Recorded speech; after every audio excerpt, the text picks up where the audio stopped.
Estamos começando mais um programa A Arena do Futuro, aqui na Novo Tempo. Como é bom poder te receber mais uma vez para juntos estudarmos a Palavra do Senhor. O programa Arena do Futuro é o programa do estudo bíblico. É o programa onde nós nos aprofundamos nas profecias para entender exatamente o que Deus nos deixou como revelação para os momentos finais da história. É por isso que o nome do programa é A Arena do Futuro. A Arena porque discutimos a Bíblia e do futuro porque estudamos as profecias. O tema de hoje vai tratar um pouco sobre o amor na cruz.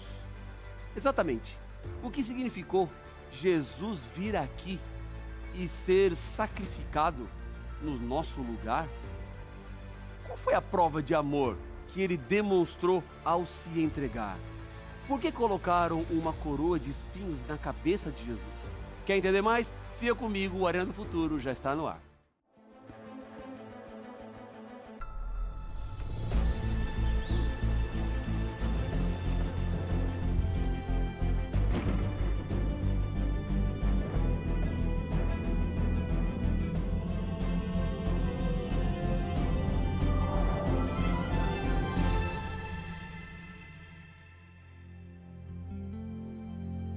Já estamos de volta com o programa A Arena do Futuro e eu tenho algo muito especial para o senhor, para a senhora, para a sua família. Porque o meu objetivo aqui no Arena do Futuro é que você continue estudando a Bíblia e não fique apenas com aquilo que é apresentado durante o programa, mas senão você tenha o seu contato com a palavra, que você compare os versos bíblicos e assim entenda mais e mais daquilo que Deus nos deixou por meio da sua revelação. E isso tem a ver com uma decisão, com uma escolha de seguir aprofundando o seu conhecimento na verdade do Senhor. Eu tenho aqui nas minhas mãos a revista A Procura da Verdade, que é um guia de estudo da Bíblia, onde você vai compreender e entender os grandes temas da Palavra de Deus. Aqui, a Palavra do Senhor vai ser desvendada para que você não tenha nenhuma dúvida. Por exemplo, eu estou olhando aqui na revista e o tema número 5 é o tema que tem a ver com o estudo que vamos fazer agora. Olha só, olha que bonito. O plano da redenção. Estamos em uma data especial, nessa data estamos relembrando a Páscoa e você vai entender melhor o que significa a Páscoa e o que significou Jesus vir aqui na terra e morrer por mim e por você. Para que esse material chegue aí na sua casa, você precisa ligar para nós. E o telefone é o seguinte, olha, 12 21 27 31 21. Quer anotar? Vou repetir para você, ó. 12 21 27 31 21. Ou você pode também ir no nosso site. E lá você vai fazer um pequeno registro e nós vamos te enviar esse material. O site é o seguinte, novotempo.com/escola bíblica. novotempo.com/escola bíblica está aparecendo aqui embaixo da tela da TV Novo Tempo. Quando você for nesse endereço, você vai chegar nessa página aqui, ó. Estude a Bíblia com a Novo Tempo. Então você encontra o estudo Em Busca da Verdade, Procura da Verdade, ou você pode escolher um outro estudo bíblico que você tem interesse, então você escolhe o estudo bíblico, vamos colocar esse aqui, ó. Escolheu esse estudo aqui, você tem duas opções, baixar em PDF ou receber pelo correio, você então escolhe receber pelo correio, coloca ali o seu cadastro e esse material chega gratuitamente para o senhor, para a senhora, tá bom? Então tá aí um convite especial para que você tenha esse material à sua disposição. Se você não se inscreveu em nosso canal do YouTube, eu quero te convidar também a se inscrever agora. Pega aí seu celular, seu computador, entra no YouTube, escreve A Arena do Futuro e inscreva-se em nosso canal, porque aqui nós temos colocado os programas Arena do Futuro para que você possa rever e compartilhar também com outras pessoas para que essas mensagens elas cheguem cada vez mais longe e impactem cada vez mais vidas e mais corações, tá bom? Então tá aí. Por favor, inscreva-se em nosso canal, você será muito bem-vindo, a senhora será muito bem-vinda. Dito tudo isso, estamos prontos para o tema de hoje. é o tema que fala sobre o amor de Cristo na cruz. Nós estamos em uma data muito especial, onde rememoramos o amor na cruz de Cristo Jesus. A Páscoa aponta para o sacrifício de Cristo. E o que isso significa? O que eu posso aprender sobre a morte de Jesus na cruz é o que vamos estudar nesse programa. Então, se você estava mudando de canal, não mude. Se estava levantando da cadeira, não levante-se, porque a palavra de Deus agora vai falar, porque aqui no programa Arena do Futuro, você sabe, tudo começa na palavra. Quando paramos para pensar em Cristo e aquilo que Ele fez na cruz, nós temos claro ou evidente ali uma prova do amor de Deus por cada um de nós. Deus nos amou de tal maneira que veio aqui na terra encarnado como ser humano e morreu, para que eu e você pudéssemos ter hoje esperança. Mas diante disso, existem algumas pessoas que perguntam assim: pastor, como eu posso amar Deus ainda mais? Se Deus me ama da forma como a Bíblia diz que ama, como é que eu posso responder a este amor? De que maneira eu posso viver o amor com Deus? Quando nós temos os relacionamentos aqui entre amigos, entre familiares, uma das bases é que nós precisamos de tempo para aprofundar esse relacionamento. Se eu gosto do meu amigo, se eu gosto da minha amiga, se eu gosto da minha esposa, das minhas filhas, eu vou dedicar tempo aos meus amigos, à minha família, à minha esposa, porque é prazeroso para mim estar com as pessoas que eu amo. Então, se você ama a Deus, a demonstração disso será no tempo que você passa com Deus. Há muita gente que tem tempo para tudo. Tem tempo para os seus trabalhos, tempo para os seus negócios, tempo para os seus estudos, tempo para as suas conquistas, tempo para os seus desejos, tempo para as suas vontades. Mas quando chega para Deus, aí já não tem tempo.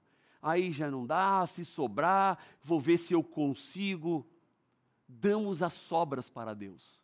E se damos apenas as sobras para Deus, estamos alimentando um Deus pequeno em nossa vida. Estamos dando apenas migalhas. E Deus na sua vida, que se alimenta de migalhas, será um Deus muito pequeno. Agora, se você coloca Deus como prioridade na sua vida, se você dá o banquete principal para esse Deus, você terá um Deus grande, um Deus forte na sua história. Porque o tamanho de Deus na sua vida não depende nada do tamanho que Deus tem, porque Ele é perfeito e eterno. O tamanho de Deus na sua vida depende do tamanho que você permite que Ele seja. Então, se você dedica muito tempo para Deus, você terá um Deus grande. Se você dedica pouco tempo para Deus, você terá um Deus pequeno. Depende apenas de você. Depende apenas das suas escolhas, das vontades que hoje você permite que o seu coração decida. Então, coloque Deus como prioridade. Ponha Deus antes de qualquer outra coisa. E você verá como Deus será grande na sua história. Então, os relacionamentos demandam tempo. E no meu relacionamento com Deus, eu também preciso dedicar a Ele tempo. Porque quando eu não dedico tempo para Deus, isso é uma demonstração que eu não o amo tanto quanto eu acho que amo. Se você ama a Deus de verdade, passe tempo com Ele. Se você está realmente amando ao Senhor, leia a palavra dEle. Dedique-se a Ele. Coloque-o como aquele que é o mais importante do seu dia. E não deixe apenas para o final da lista. Se sobrar tempo, eu oro. Se sobrar tempo, eu leio a Bíblia. Se sobrar tempo, eu faço qualquer coisa que Deus quer que eu faça. Mas se não sobrar, eu vou preocupar-me com a minha vida, com as minhas vontades, com a minha agenda. Bem, se você assim o fizer, está colocando Deus lá para trás da sua lista. E se Deus não estiver em primeiro lugar na sua vida, Ele não vai estar em segundo, nem em terceiro e nem quarto. O que eu tenho descoberto na minha vida é que se Deus não for o primeiro, Ele vai lá para o final da lista. todas as outras coisas serão mais importantes do que a presença dele. Então, se você o ama de verdade, você precisa priorizá-lo na sua agenda, priorizá-lo na sua vida. Porque estar com Deus é como passar tempo com um amigo. Quando você anda com um amigo, aquele amigo chegado, aquele amigo que você gosta de estar perto, é como se você nem percebesse o tempo passar. Porque é tão gostoso, é tão prazeroso estar com aquele amigo que o tempo torna-se apenas um detalhe. Quando Deus é a sua prioridade, quando Jesus se torna seu amigo, você vai passar tempo com Ele de qualidade. E você nem vai ver o tempo passar. Tem gente que fala assim, pastor, eu oro, e quando eu vejo minha oração não passou de 30 segundos, de 40 segundos. Sabe por quê? Porque você está fazendo da sua oração uma lista de petição. Você não está desenvolvendo relacionamento com Deus. Você não está conversando com Ele, dizendo para Ele das suas lutas, das suas dores, dos seus problemas. Conversando como você conversa com pessoas que estão à sua volta. Esse é o tipo de relacionamento que Deus espera com você.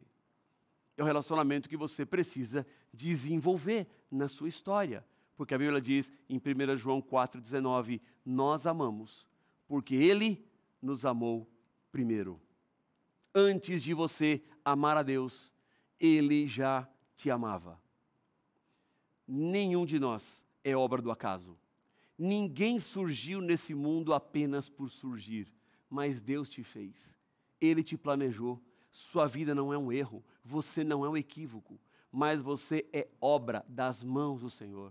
Você é a obra-prima da criação. Por isso, não pense que a sua vida não vale nada, porque a sua vida valeu a vida de Cristo Jesus na cruz do Calvário. E antes de nascermos, Ele já tinha assumido as consequências dos nossos pecados. Antes de eu e você aparecermos nesse mundo, Deus já tinha nos amado. E agora, o que Ele espera é uma resposta de amor. Eu o amo porque Ele me amou primeiro. Nada poderia nos atrair mais do que o ato de Cristo de se entregar na cruz do Calvário.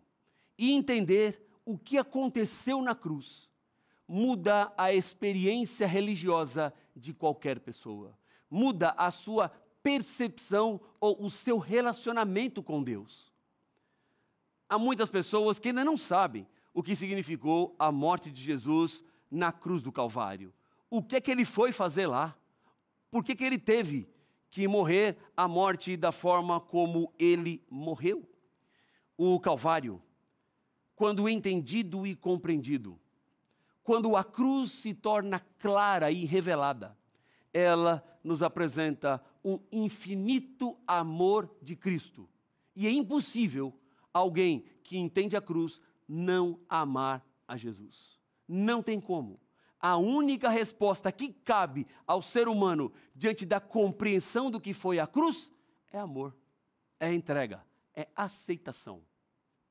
Então, voltar à cruz, entender a cruz, é imprescindível para a nossa caminhada religiosa. Diz a Bíblia em João, capítulo 1, versículo 29, palavras de João Batista, que era primo de Jesus. Venha comigo a palavra de Deus que diz assim, olha, no dia seguinte, vendo que Jesus vinha em sua direção, João disse, eis o Cordeiro de Deus que tira o pecado do mundo. João estava tendo uma visão profética de quem era Jesus. E por quê? Ele é o Cordeiro de Deus que tira o pecado do mundo. A Bíblia diz que a consequência do pecado é a morte. Quando Adão e Eva estavam no jardim do Éden, Deus disse assim, olha, vocês podem comer de todos os frutos, de todas as árvores, mas de uma não, a árvore da ciência do bem e do mal. Porque no dia em que vocês comerem desta árvore, vocês vão morrer. Em outras palavras, Deus estava dizendo que se eles se alimentassem daquele fruto, estariam fazendo uso da liberdade de escolha e decidindo-se pelo pecado. E a consequência do pecado seria a morte, porque quem peca, morre. Mas naquele momento, quando Adão e Eva cometeram o pecado, Deus veio ao encontro e diz assim: Adão e Eva, vocês erraram, comeram do fruto que traz a morte, mas é o seguinte, eu os amo de tal maneira que vocês não precisam morrer pelos pecados de vocês. Vocês vão transferir a culpa para um cordeiro, um animal inocente, que não tinha nada a ver com o pecado. Adão e Eva colocaram a mão sobre a cabeça daquele cordeiro, confessaram cada um o seu pecado. Então, simbolicamente, a morte do ser humano passou para o cordeiro, que se transformou em responsável ou culpado pelo pecado do ser humano. Aquele cordeiro foi sacrificado e a morte daquele cordeiro assumiu a culpa do ser humano. Este é o plano da salvação. E se você quer saber mais sobre esse plano da salvação, lembre-se de ligar para nós.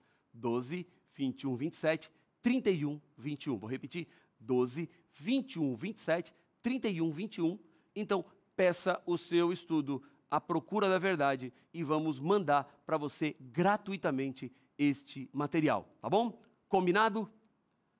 Seguindo o nosso tema aqui, quando os cordeirinhos eram sacrificados, eles morriam no lugar do ser humano, mas era um sacrifício provisório, porque o sacrifício verdadeiro que perdoaria os pecados dos seres humanos era o sacrifício que aconteceria na cruz do Calvário. Esse sacrifício que João está antecipando aqui. Jesus era o Cordeiro de Deus que tira o pecado do mundo. Jesus, então, ele veio a essa terra para morrer. É isso mesmo. Jesus tinha que morrer, porque se ele não morresse, eu e você teríamos que morrer pelos nossos pecados. Agora, nós não temos que morrer pelos nossos pecados, porque Jesus morreu em nosso lugar. Ele assumiu a nossa culpa. E agora, eu e você temos possibilidade de aceitar esta salvação que ele nos oferece. Por isso, Jesus é o Cordeiro de Deus que tira o pecado de todo o mundo. Não importa onde você esteja, não importa onde você viva, Deus, ele não se cansa de amar. Ninguém foi tão longe que Deus não possa buscar. Ninguém andou tão distante que Deus não tenha como resgatar. Não existe ninguém que tenha pecado tanto que Deus desistiu.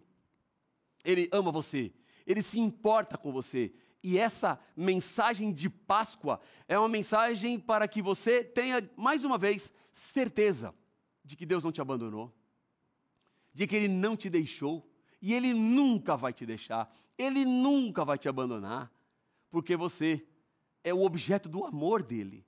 E tudo que Deus puder fazer para te salvar, Ele vai fazer. E já está fazendo. Colocar a Novo Tempo diante dos seus olhos é uma prova desse amor. Deus não quer que você se perca. Deus não quer que você continue andando por aí sem saber para onde ir. Mas Ele quer que você tenha um rumo para a sua história. Que você tenha um objetivo. E assim, caminhando de acordo com o plano dEle revelado na palavra, você começa a desfrutar da vida eterna a partir de agora. Aquilo que vai acontecer quando Jesus Cristo voltar, começa a ser experimentado nesse momento, quando você aceita Jesus como seu Senhor e Salvador. Quando aquilo que aconteceu na cruz do Calvário passa a valer a pena na sua vida. Porque o sacrifício de Cristo pode ser um sacrifício em vão, se você não aceitar. Pode não significar nada para você, mas se você aceita, o sacrifício na cruz é a sua certeza de vida eterna.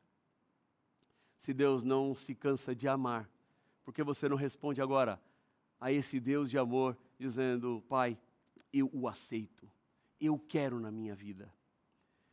A data da Páscoa nos aponta para um evento significativo na história do povo de Israel. Durante 400 anos, o povo viveu como escravo no Egito. Eles trabalhavam e trabalhavam. Não tinham descanso, não tinham folga. Eles estavam sofrendo demais na mão dos egípcios. Clamavam a Deus, até o momento que Deus então decidiu tirar o seu povo do Egito e escolhe um homem chamado Moisés, preparado por Deus para liderar o grande êxodo. Moisés vai ao faraó e pede para que o faraó deixe o seu povo ir. O faraó não deixa. Vem uma primeira praga. No meio da dor, o faraó autoriza a saída do povo. Quando ele autoriza, a praga cessa. Volta à normalidade. O faraó volta atrás e proíbe o povo de sair. Vem a segunda praga. Mais uma vez, o faraó deixa o povo sair. A praga para. Volta à normalidade. Ele então proíbe o povo. Vem a terceira praga. Quarta, quinta, sexta.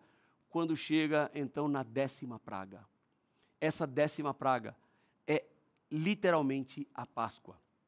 Quando o anjo do Senhor passaria pelo meio do Egito. Páscoa significa passagem, o passar do anjo. Todos os filhos primogênitos de cada casa morreriam. Mas aquelas casas cujos pais haviam sacrificado um cordeiro e aspergido no umbral da porta o sangue, o anjo passaria, e naquela casa o primogênito seria poupado. Ou seja, a vida estava no sangue do cordeiro. E foi exatamente o que aconteceu naquela noite, na primeira Páscoa, na passagem do anjo. Todas as casas que tinham o sangue do cordeiro na porta, os primogênitos sobreviveram. Aquelas que não tinham, incluindo a casa de Faraó, os primogênitos perderam a sua vida. Sabe o que está dizendo? Sem cordeiro não tem vida. Apenas com o cordeiro é possível ter esperança. A mensagem da primeira Páscoa é uma mensagem de que Deus fará juízo e justiça. Existe uma consequência por causa do pecado. Mas eu e você não precisamos enfrentar essas consequências, porque Deus, Ele abre diante dos nossos pés uma nova possibilidade, um novo caminho, uma nova vida.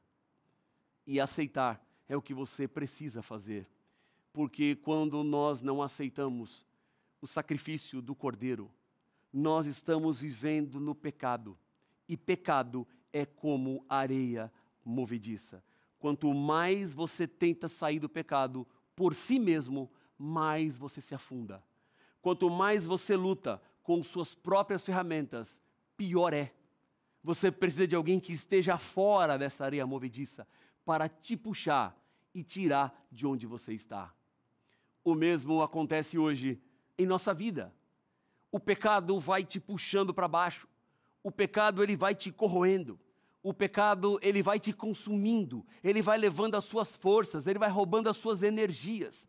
Mas você precisa de Deus, que vem e te resgata, que te puxa e te tira desta lama que você se vê hoje metido ou enfiado. Jesus, lá no Calvário, ele obteve vitória sobre o pecado. Aquilo que aconteceu na cruz foi Jesus nos tirando dessa areia movediça do pecado. Foi abrindo diante de nós uma nova possibilidade e que temos que nos agarrar e que precisamos aceitar. Eu não tenho como me decidir por você. Ninguém mais nessa vida pode decidir-se por ti. É uma decisão pessoal, única e exclusiva. Depende apenas de você. Por isso eu te pergunto agora, o que é que você vai fazer?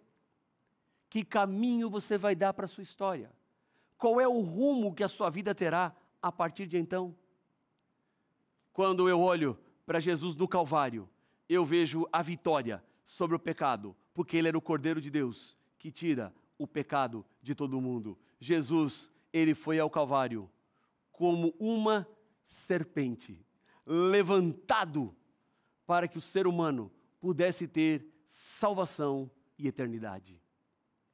Ele foi um homem desprezado, um homem de dores, um homem que sabia o que era padecer. Lá no Calvário, ele foi levantado como uma serpente, exatamente como Moisés levantou uma serpente. E as pessoas que olhavam para a serpente, na época do Êxodo, elas eram curadas. Hoje, quando nós olhamos para Jesus na cruz do Calvário, nós também podemos encontrar a cura para os nossos pecados. Olha o que diz a Bíblia em João capítulo 3, versos 14 e 15. E assim como Moisés levantou a serpente no deserto, assim também é necessário que o Filho do Homem seja levantado para que todo o que nele crê tenha a vida eterna. Ou seja, a morte na cruz não era de Jesus. A morte era minha. A morte era sua. Eu e você deveríamos estar naquela cruz. Mas nós não precisamos hoje estar na cruz. Nem precisamos morrer na cruz, porque Jesus assumiu as nossas culpas. Jesus assumiu as nossas dores.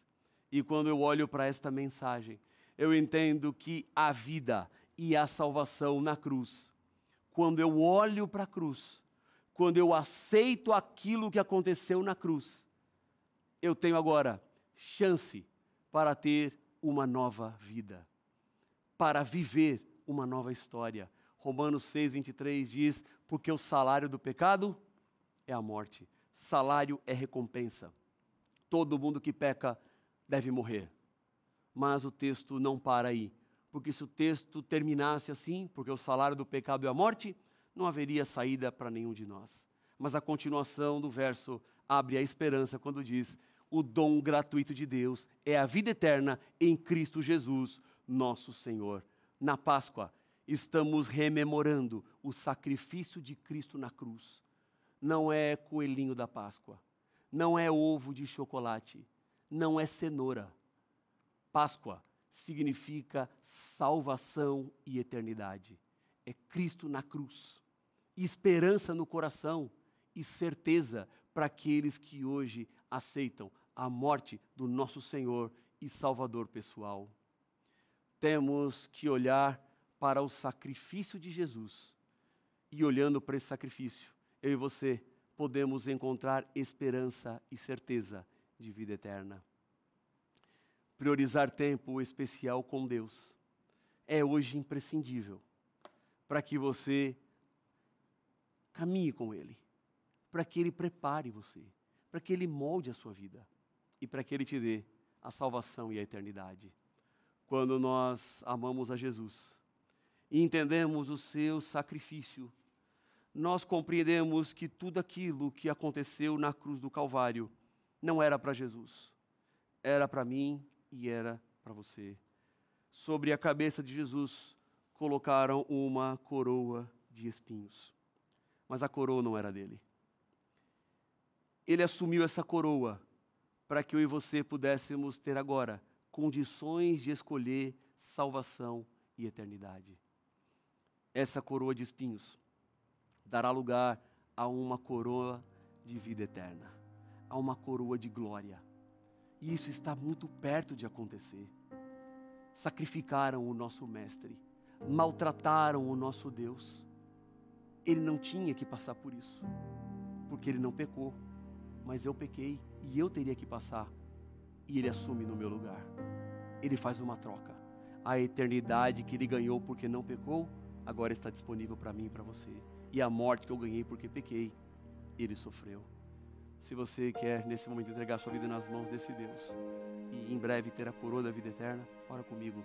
Pai de amor, Deus querido, eu te agradeço muito pela mensagem que vem da Tua Palavra, pela certeza que temos do Teu Espírito que não desiste de nós. Por isso, Pai, nos alcança nesse momento. Ajuda-nos a vivermos uma vida de acordo com o Teu querer e com a Tua vontade, e que nessa Páscoa, Jesus mais uma vez morra em nosso coração, para que assim tenhamos vida eterna. É o que eu lhe peço no nome de Jesus. Amém.